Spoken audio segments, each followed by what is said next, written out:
World War II and the end of that great conflict, what we're about to see is an even lengthier but very different kind of conflict which spans over multiple decades called the Cold War.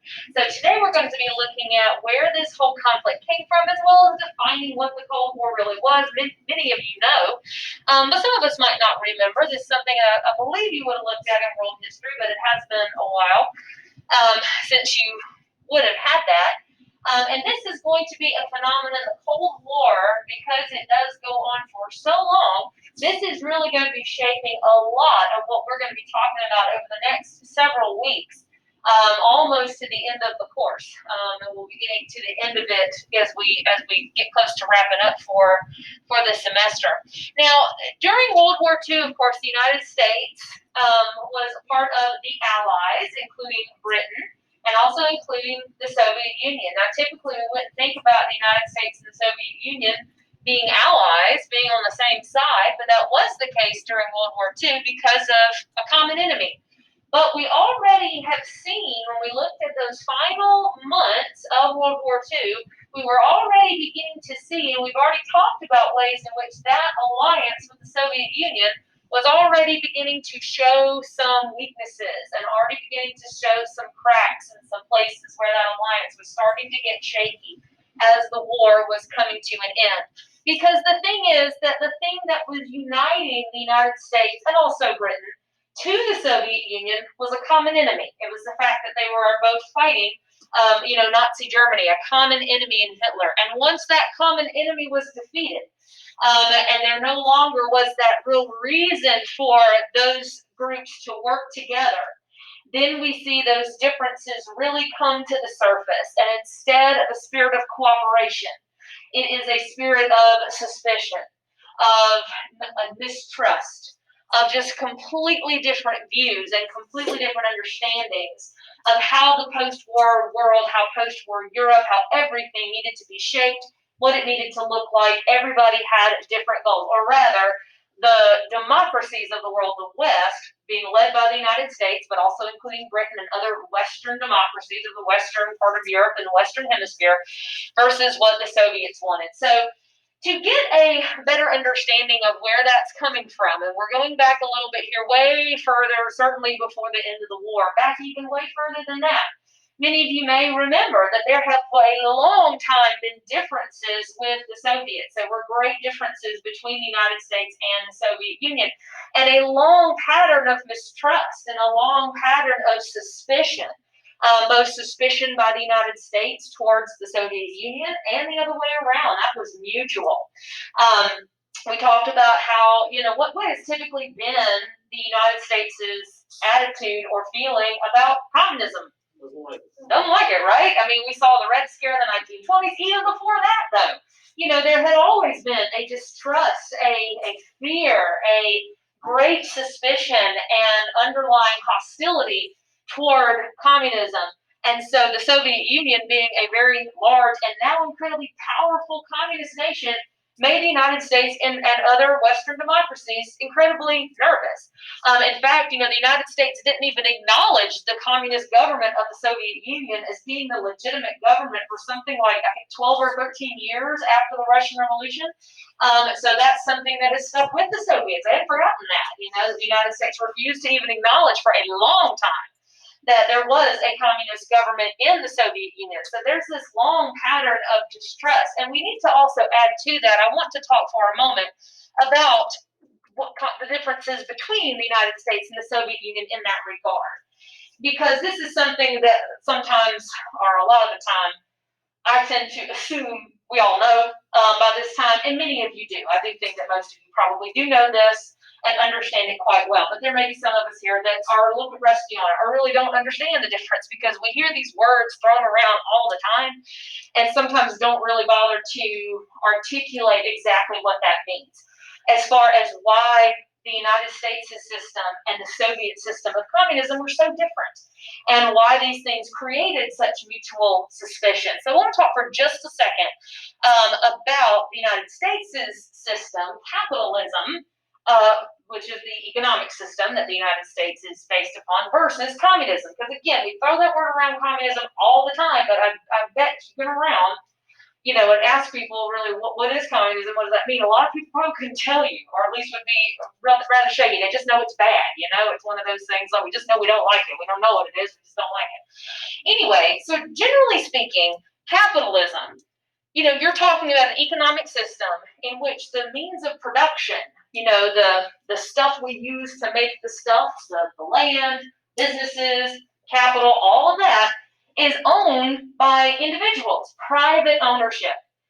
That it is private individuals, businesses, firms, whatever, that make those decisions about what's being produced and who's producing it and all that sort of stuff. It's all done on the basis of private property and individual decision making, or businesses decision making and all of that. Whereas as in a communist society, in a communist system, those things, your factors of production, the land, the businesses, the materials, the resources, all of those decisions are made not by individuals, but by who? By the government, that's right. So it is an economic term for it is it's a command economy. It's a centralized economy in which those kind of decisions are being made by a centralized authority. And it is the government that says this factory is going to produce this and that and so forth, and there is no private ownership of land and no private ownership of business. It is all state or government controlled. Now, that is truly a difference of economy, but it leads to then, political differences as well. Question? Would you say during when the World War II production was going on in America, had the board and they were telling them create this for wartime? Would you go as far to stretch that as somewhat communism? I don't know if you call it communism, but it is definitely a more managed economy. The thing is, the United States has never been 100% pure capitalism, because there has always been government regulation of some sort. But yes, it is a much more controlled situation, which most people in the United States tolerated during World War II, yes. But that kind of stuff was disbanded, the really strict stuff, once the war was over. I'd say like the U.S. is a counter in World War II, more like economically like fascistic in some ways, but like you have private businesses that are making things. We also have centralized government authority that's dictating what needs to be created and therefore what resources are going to be allocated to certain fields. Yes. There is individuals within these fields. Yes, but it's not, the government didn't like nationalize businesses. That would have been a much more communist way of doing it, is to say that it's no longer, I'm just making stuff up. Lockheed or something. This is now the United States' corporation to make whatever. So it's certainly a more command-like system. And some people could make that argument. Some people might criticize it that way for sure. But politically speaking, capitalist nations like the United States, tend to be more committed to free speech, tend to be committed to democratic government, voting, openness, protecting individual rights, commitments to individual rights, and like free speech and that sort of thing. Whereas in communist governments, you tend to see the opposite of that, and that was certainly true in the Soviet Union. It is a one-party system where the Communist Party is the only one that is allowed. And what happens to people or groups that oppose it? Silence. They are silenced in some way. Oftentimes, they disappear. That's how Stalin came to power, was by murdering millions of his own people. Anybody that stood against him or that stood against the party and all that kind of stuff. So dissent, not tolerated. And there's, gross, violations of human rights and free speech and those kind of things. So they are completely conflicting ideologies that you can see have always been quite suspicious of each other.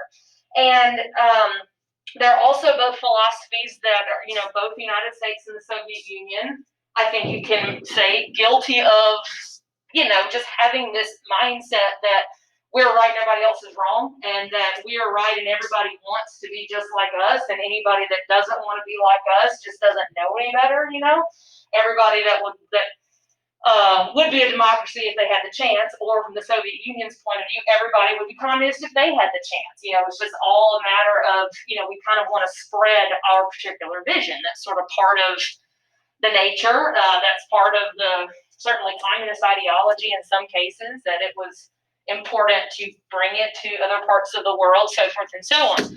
So when the war ends, that is going to lead to those suspicions then fueling how the United States and the Soviet Union saw the post-war world.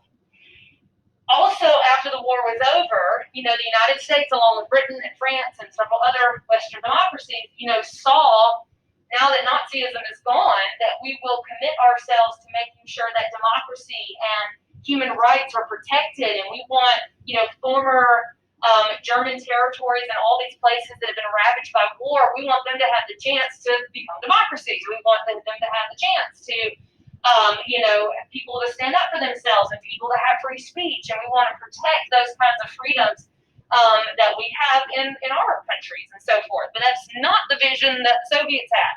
I mentioned that when we were talking about the Yalta Conference, that ultimately, the Soviet Union, led by Stalin still at this point, they were quite defensive. They wanted to make sure that they did not get invaded again. They twice in their many people's lifetimes been invaded by Germany. And so they were not, for one thing, human rights and democracy is not something they believe in anyway, but they were certainly not wanting to put anybody in a position where they might turn on the Soviet Union. The Soviet Union wants control.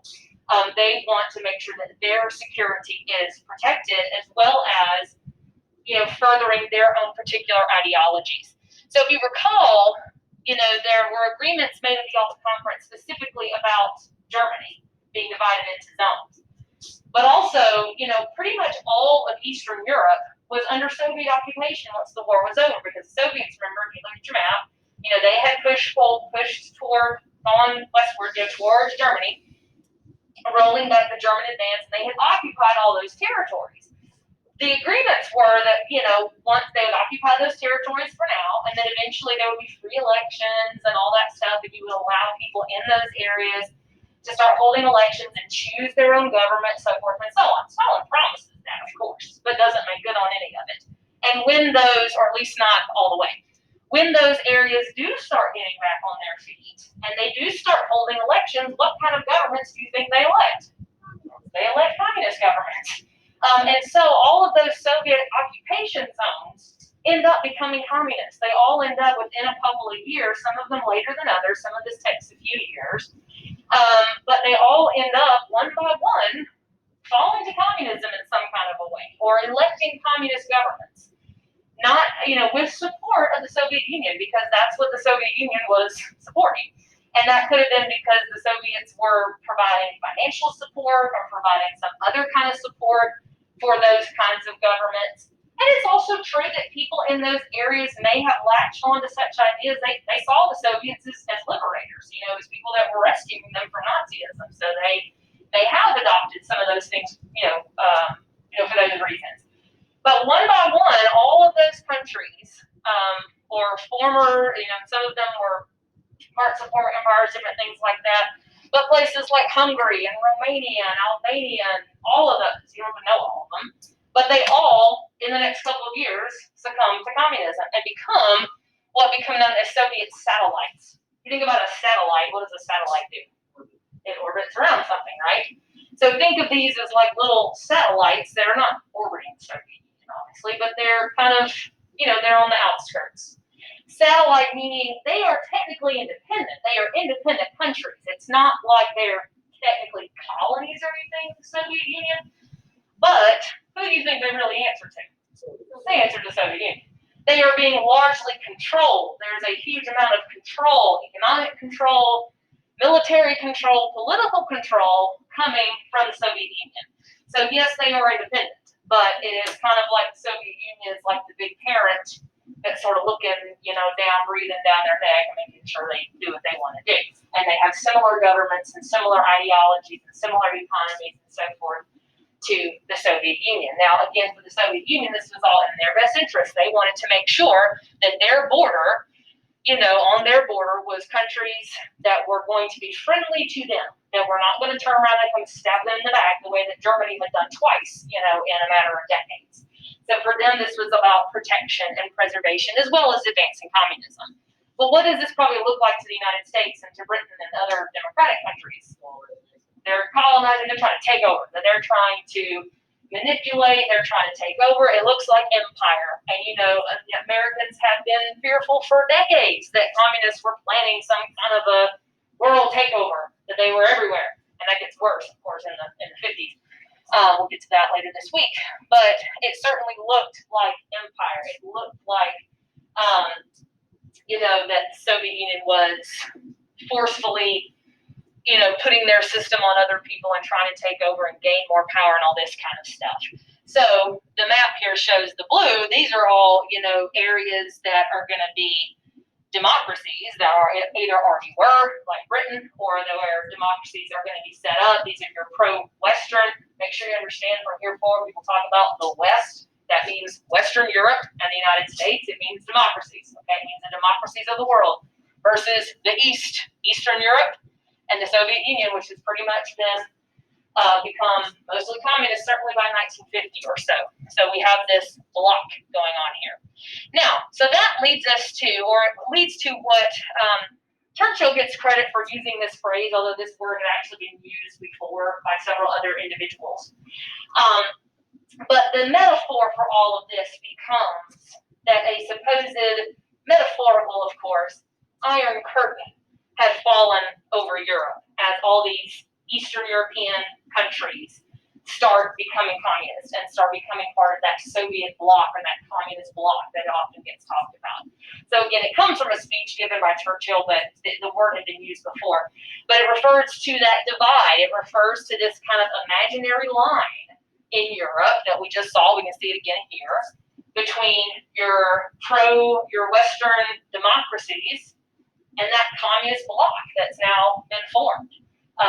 Churchill says that this Iron Curtain has fallen over Europe, this dividing line between democracy and capitalism and communism, and spoke of that in a very foreboding sense that, this was, we can't see what's going on, it's all secretive, and, that it was a negative thing to have this division. The whole, one of the goals for a lot of countries after World War II is that there would be more openness and be more, cooperation, but this clearly seems as if we're heading to perhaps further division. And of course, that so-called Iron Curtain continues to divide Europe all the way through the end of the Cold War, to the 1990s, when we start to see this fall apart, which brings us to exactly what we mean by the Cold War. So again, a lot of you know, when we talk about the Cold War, I mentioned what that is. But the Cold War, it is this period of this tense standoff, this intense rivalry between the United States and the Soviet Union, lasting from 1945, when World War II ended, until the collapse of the Soviet Union in 1991. That sounds like a long time ago, doesn't it? That sounds like a long time ago to you. See, it doesn't to me. 91 doesn't sound like that long ago to me. So, anyway, it's not your lifetime, but it's mine. I wasn't that old. Anyway. Okay, so it is this period of tension, of hostility, of just icy cold, as us saying the Cold War, the nice little metaphor there. Relationship between the United States and the Soviet Union for 40 years. Technically, not a shot actually fired between the two. We don't ever actually go to war directly with the Soviet Union during that time. But it always felt, the people that lived through it, like it could happen any second.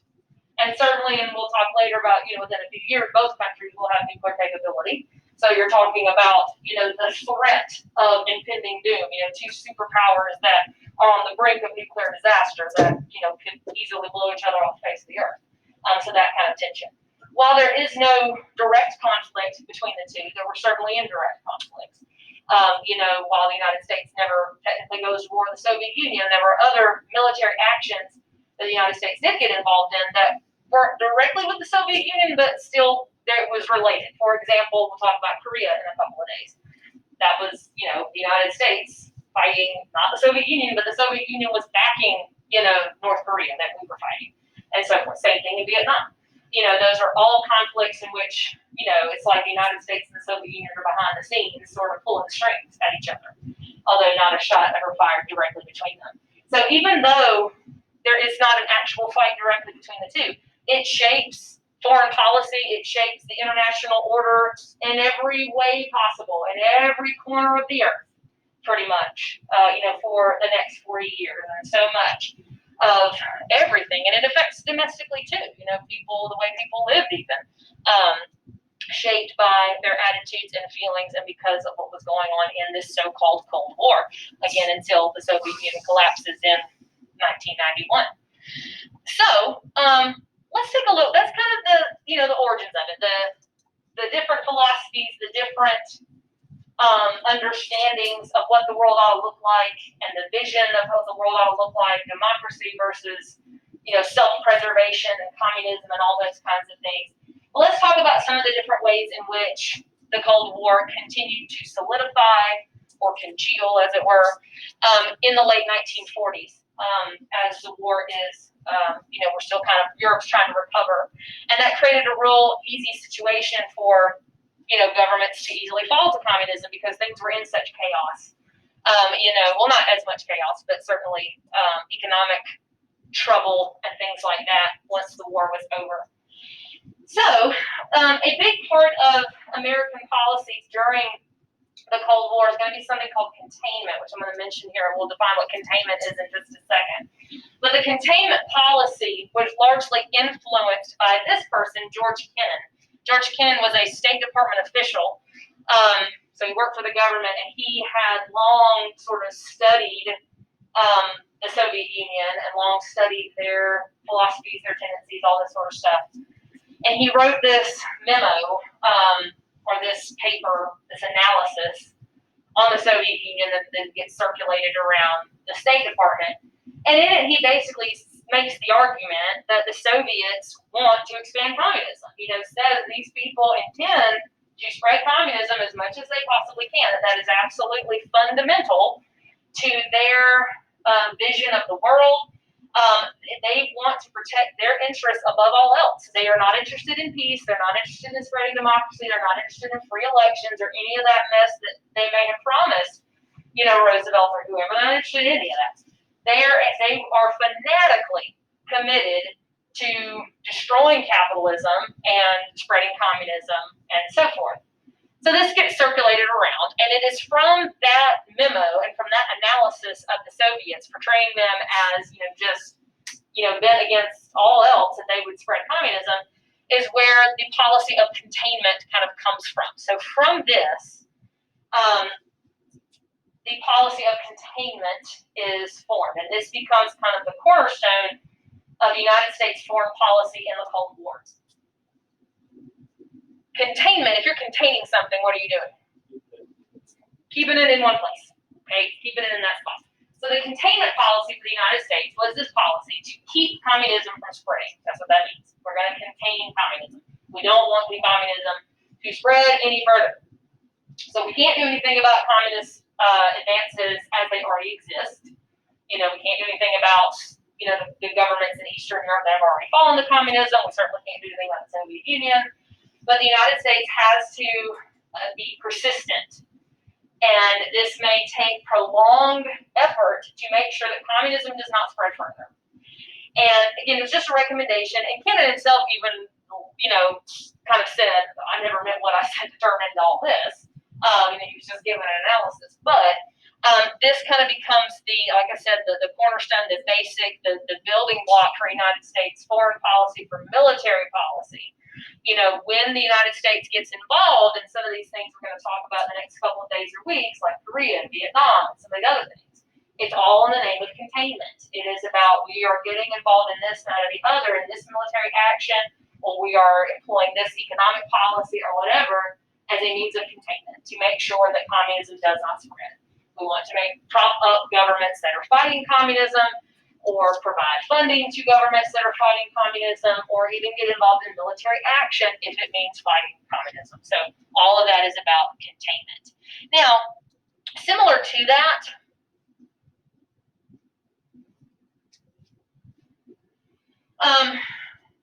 later in the 1940s, again, this is when a lot of countries, particularly in that Eastern Bloc, were Some of them were in quite a state of chaos because, the war had left things, in some cases, very unstable, without stable government. So, things were kind of a mess.